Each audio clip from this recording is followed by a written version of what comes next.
1980 வெளியான ஒருதலை ராகம் படத்தை டிஆர் இயக்கினாலும் தயாரிப்பாளருடன மோதலால படத்தில் அவருடைய பெயர் இடம்பெறவில்லை.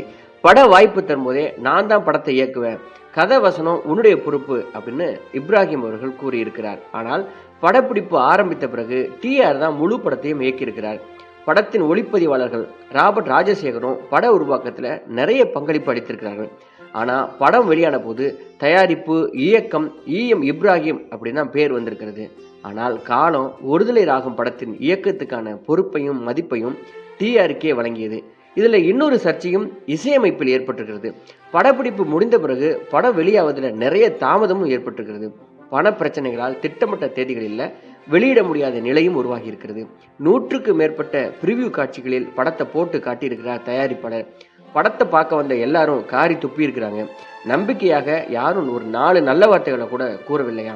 பல்வேறு